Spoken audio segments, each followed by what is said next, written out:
Hey everyone, welcome back to another video. I thought I'd bring it back outside again, and it is pretty much the perfect day. You can hear the wind blowing, and temperatures have actually started to get up into the 50s here, which is really nice after all the absolutely freezing cold temperatures we've had. I know I keep mentioning that, but I think we all can agree we were in one of the worst cold snaps that we could ever remember for at least a few years. Um, today, today I wanted to talk about boundaries and expectations, with just not just our personal relationships or work relationships, but um, just how they affect everything. I mean, they're going to make or break us depending on which people we choose to bring into our lives. And our boundaries and our expectations are going to be the determining factor. I've learned anyway, and I've learned from other people, that's the determining factor that decides really your success. And I've mentioned this before. One of the pastors I used to work with gave me some really great advice. He said, if you want to see where somebody's going to be in 5 or 10 years, let me have a look at who they're hanging out with, and I'll tell you exactly where they're going to be. So we need people that are going to build us up and cause us to thrive, and they're not going to be disrupting our lives in personal relationships that are really just toxic and just do not work. And I have to say, just as a starting out point, toxic is a very thrown around word, just like the word narcissist is these days, and people seem to use it pretty much everywhere. You have to be really careful with that, but you also have to start, I guess, by examining yourself and examining what your expectations are, what your boundaries are really, that are going to determine who these people are and how they're going to be in your life, and if what you're expecting is even realistic. I've had guys that I've encountered that were very, very red-pilled, and in many ways I think that's a great thing, but they were so red-pilled that they actually believed that, they could be out of shape, not take care of themselves, just become morbidly obese and play video games all the time and just screw around like crazy, and they just can't understand why they can't lock down a high-value woman. And I'm like, well, that's insanity. You can't expect that at all. You have to meet expectations if you're going to put expectations out there. And the same for women.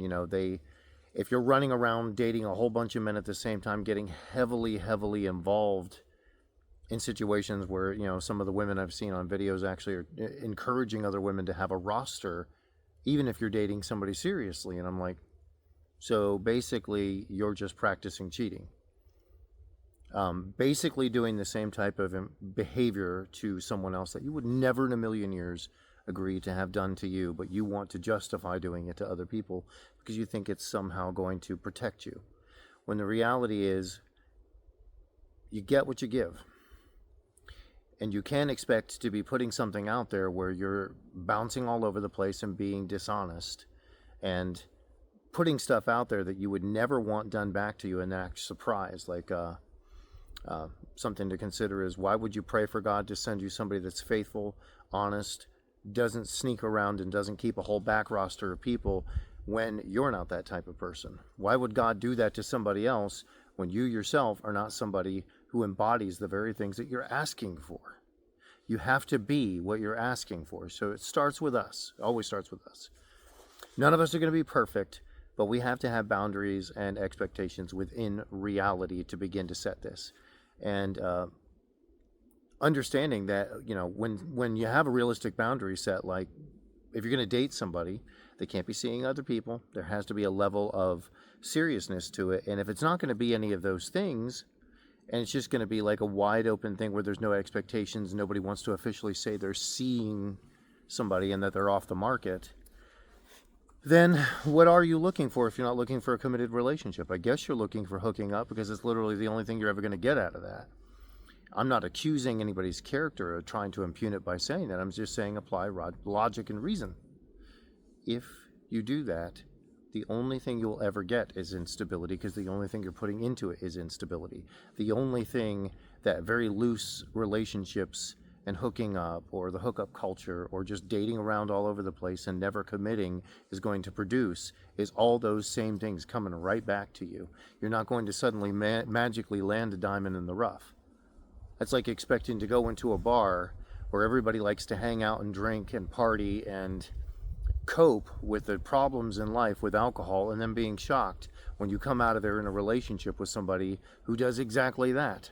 They cope with their problems via alcohol, via partying, via doing all of that. They don't know how to not do it, and you're shopping at a place for a potential relationship partner, maybe even a spouse, where that's what they do.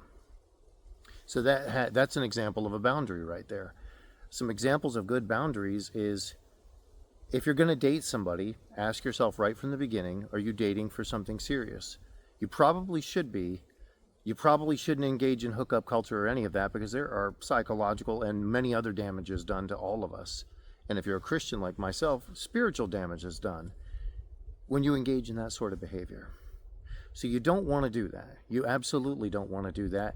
But you have to be honest with yourself. Is that what you're looking for? And then you need to learn to be honest with somebody right up front when you start to speak to them about a potential future mate or partner in them, that that's what you're looking for. You might say, well, Steve, they're going to run. They're going to run for the hills the minute I start to bring that up. They're scared to death anytime you bring that up. Well, first of all, you're actually, by a boundary and by a realistic expectation, rooting out people that would not be that in the future. You're rooting them out. You're removing them already. There's nothing wrong with that at all. They now know where you stand. You now know where you stand. And before long, you're eventually going to be sitting in front of people that are looking for the right sort of thing, the right sort of expectations. What if that roots out almost everybody? Well, then I guess we got a real problem with our culture then, don't we? And you're pretty much on the same page that I'm on. When I was looking for that, I was having to be as honest as I could, trying to get anybody that I spoke to understand this is what I'm looking for. Second of all, have they left destructive habits and problems from their past behind? Or are you having to try to talk them out of it constantly? And in all fairness, sometimes they don't realize it. Sometimes you point it out and they're like, yeah, that's actually a bad thing. I need to get rid of that. That shouldn't be in my life anymore.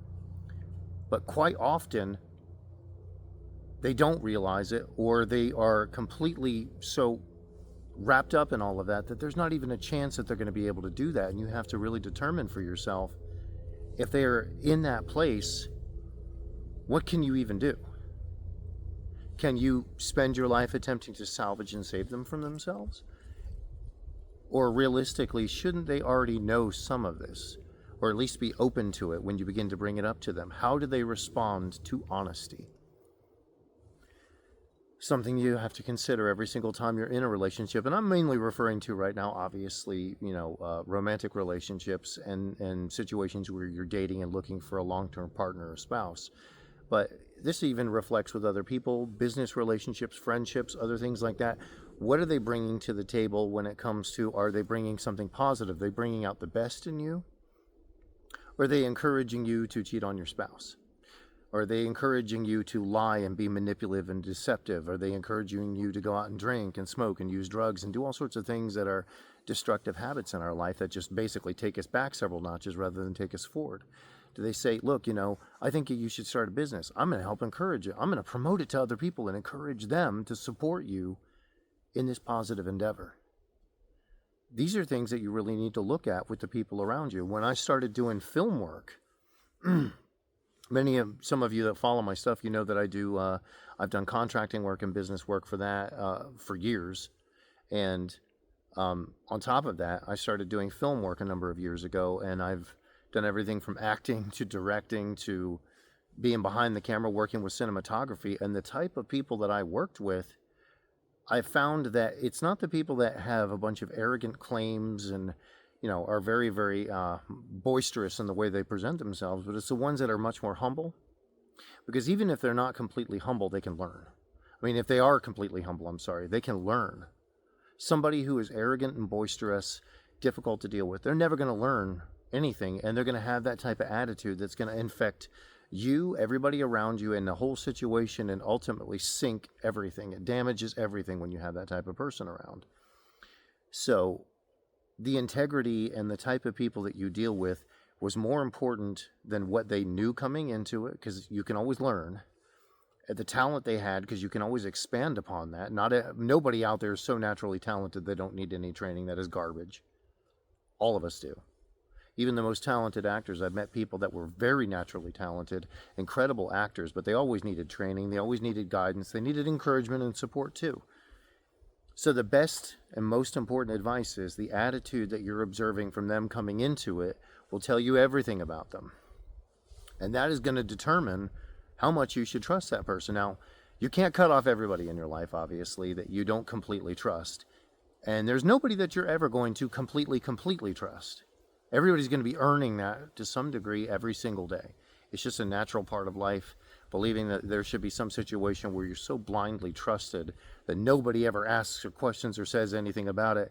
That's just insanity and not based in reality. And please don't make relationships like that. Everybody's earning it. You have to earn it every day. You could be in the middle of a happiest relationship or marriage in the world, and if all of a sudden you start just demonstrating really questionable behavior, and you're hiding stuff and hiding your phone and hiding this and hiding that, and they start to ask questions about it, you can act all offended and mad that they're starting to ask questions. Your behavior has changed. Why would you suddenly start doing that if everything was really okay? And if they didn't care about you, why would they be asking? Think these things through. It's not really that complicated. People will always show you who they really are. And you need to also make sure in contrast to that you are showing them a better version of yourself. You're allowing the situations that you're in to be a chance to level up and be a better version of yourself and not a worse version. So don't ever match other people's depravity. Just don't. It never goes well. It never does. I've seen in work and film and all sorts of different stuff, people going to all sorts of depths to match other people's depravity and using the excuse that they were treated bad as an excuse to treat badly. It never works. So just to kind of sum up my thoughts on this, and I'd love to hear your thoughts and comments. Tell me what you think. Does this resonate with you at all? I would love to start, as I've been saying in some of the other videos, building a community of people where we start to hold each other accountable, where we start to build each other up, where this all resonates, and building something positive out of all of this, because it is so important. So important.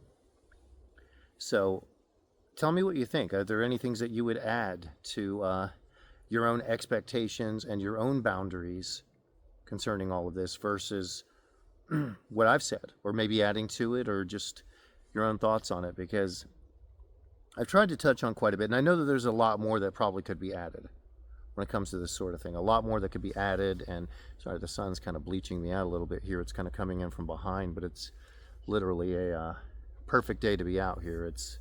I almost don't even have to have a coat or a jacket on. It's actually starting to get warm enough, which is crazy to imagine that it was like, I think 10 degrees last week.